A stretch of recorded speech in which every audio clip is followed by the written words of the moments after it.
नमस्कार दोस्तों, कैसे हैं आप सभी लोग। तो आज हम ऑनेस्ट रिव्यू करेंगे फिएट वेंचुरा का। ये 1248 सीसी डीजल इंजन गाड़ी होती है। इसके 4 वेरिएंट आते हैं।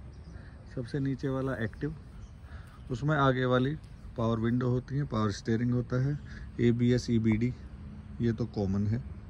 उससे ऊपर वाला वेरिएंट आता है डायनेमिक, जो ये वाला है, चारों पावर विंडो हो जाती हैं और कुछ फीचर्स आ जाते हैं। उसके ऊपर वाला जो है इमोशन हो जाता है, उसमें पीछे वाइपर भी आ जाता है। और सबसे टॉप होता है इमोशन पैक, उसमें एयर बैग और वॉइस कंट्रोल भी आ जाता है। तो ये इसकी की है, इसको खोलते हैं। ये अभी तक ऑनेस्टली 99,000 और 281 किलोमीटर चल चुकी है, जैसा कि आप देख सकते हैं। ये हमने इसका ऑन किया, ये फ्रंट डोर ओपन दिखा रहा है, कोई बात नहीं। तो अब ये आपको दिख रहा होगा 99,281 किलोमीटर ऑनेस्टली ये चली हुई है। गाड़ी की कंडीशन देखिए। इस वाले वेरिएंट में इसका बिल्ट इन जो है सिस्टम आता था, मैनुअल AC होता था, 5 स्पीड गियर प्लस रिवर्स ये होता था। और ये 2015 है मॉडल। इसमें आपको ये लाइट्स हैं, ये सेकंड शीट के लिए लगा हुआ है। शीटें बेसिकली इसकी ऐसी ही आती थी, ये तो ऊपर से कवर चढ़वाए हुए, अदरवाइज तो ये लेदराइट ही सीटें इसमें आती थी उस टाइम। अब तो खैर ये फिएट ही चला गया है वहाँ से।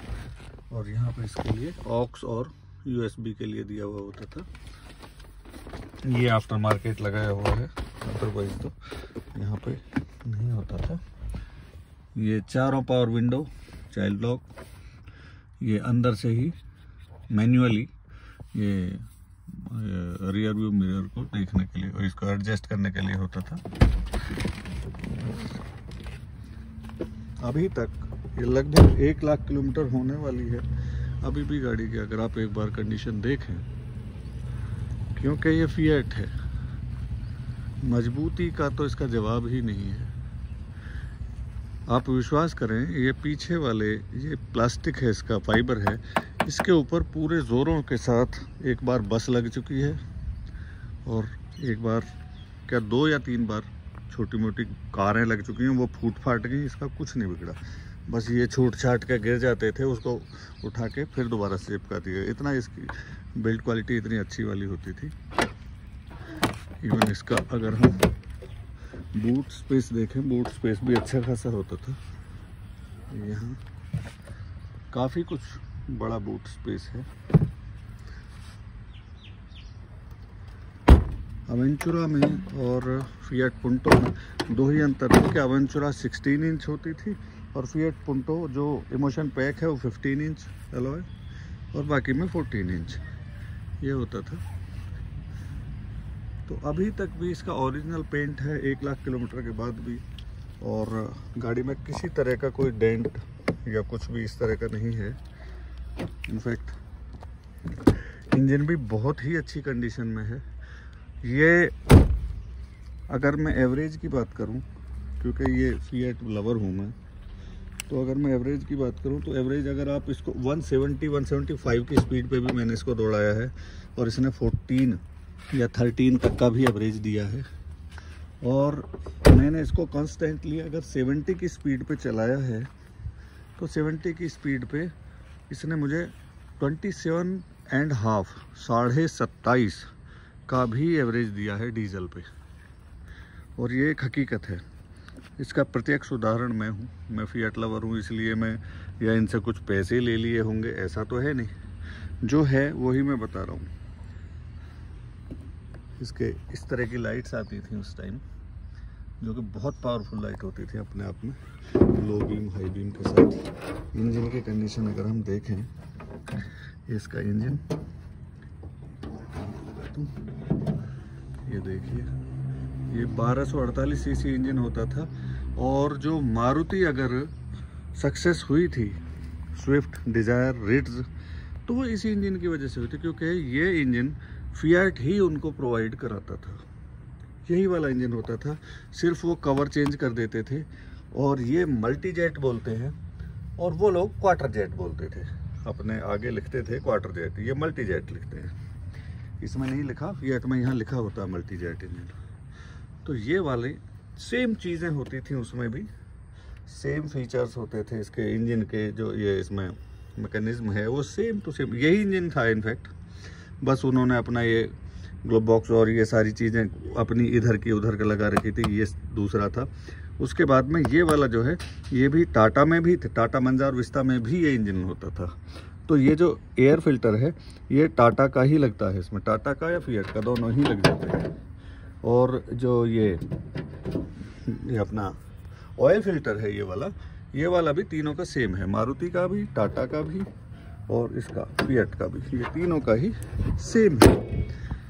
तो ये मेरी तरफ से एक ऑनेस्ट वाला रिव्यू था इस गाड़ी के बारे में। आज भी अगर मैं इसके खर्चे की, मेंटेनेंस की बात करूं, तो अगर मैं स्विफ्ट और इसको दोनों को कंपेयर करूं तो स्विफ्ट, अगर 2015 की बात करें तो ऑलमोस्ट बराबर कीमत की स्विफ्ट आती थी। और ये भी, अगर स्विफ्ट मैं 2015 खरीदने के लिए जाता हूँ VDI, तो VDI स्विफ्ट मेरे ख्याल से 4 से 4.5 लाख की होगी 2015। और ये गाड़ी क्योंकि डिसकंटिन्यू हो गई है, इसलिए ये बहुत ही अच्छी कंडीशन की अगर होगी तो 3 से 3.5 लाख की होगी। बुरी कंडीशन की वो तो फिर डिपेंड करता है कंडीशन के ऊपर, टायर के ऊपर और चीज़ों के ऊपर, चलाने के ऊपर, लोगों ने कैसे मेंटेन किया है। इंजन में ऑयल ही नहीं था तो इंजन भी सीज करा लिया लोगों ने। तो इसलिए उसके बावजूद भी इसका हर तरह से सेफ्टी फीचर्स और सारी चीज़ों को देखते हुए मैं अगर इसको और स्विफ्ट को कंपेयर करूं तो स्विफ्ट को 6 और इसको 9 पॉइंट दूंगा 10 में से, क्योंकि ये गाड़ी इतना डिज़र्व करती थी।